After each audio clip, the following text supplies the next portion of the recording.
Here are my top do not watch horror movies, unless you want to be utterly disgusted and disturbed. For the first one, we're gonna start off really strong with a really weird one. 2018 body horror, The Farm. This one feels like a fever dream. The Farm is about this sweet couple that's on a road trip, but suddenly in the middle of their trip, these kidnappers snatch them up, put them in a farm, and treat them like animals. It turns out that these kidnappers are actually farmers that have a huge farm full of humans that they treat like farm animals. Let me just tell you how weird this is. The men are used for their meat and the women are used for their milk. These people are just a bunch of cannibals. Now you might be wondering, does the couple make it out? I'm not gonna tell you. Yeah, this one's pretty gross, pretty uncomfy. This crazy film is available on YouTube and Tubi. And for our second one, we're gonna go with one that you guys keep asking me to put in my list. And you know what? I listen and I don't judge, kind of.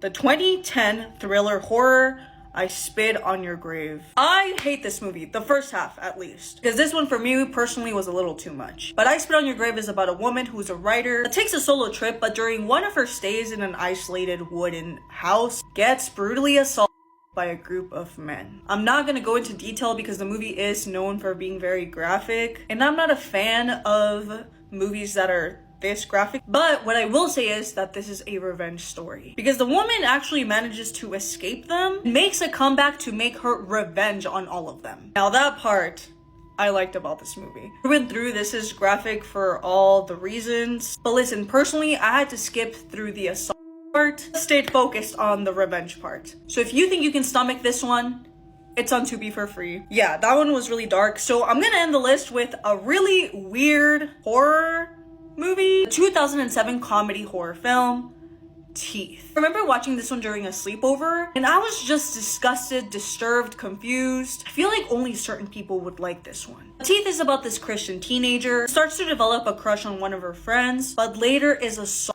by that friend. I can't say it. However, during the assault, the guy starts to scream in pain because it turns out that she had teeth in her, with his you-know-what chopped off. She flees the scene and basically her whole life ends up being changed. And I know, guys, this movie has a strange premise, but honestly, the more I think about it, the cooler it sounds. And is, because when I watched it, I actually kind of liked it. And strangely enough, also a good message on consent and taking your body autonomy back. If you want to watch this one's available on Tubi for free. Tubi, you just want to give us nightmares. But yeah, those are my top do not watch movies. I'm gonna be honest with you, probably the first two are a little too much. But the last one, that one just has a place in my heart. Because I watched it as a teenager and I was shocked. I was gagged. But yeah, have any of you guys seen these? Do you guys have any movies to recommend me? Let me know.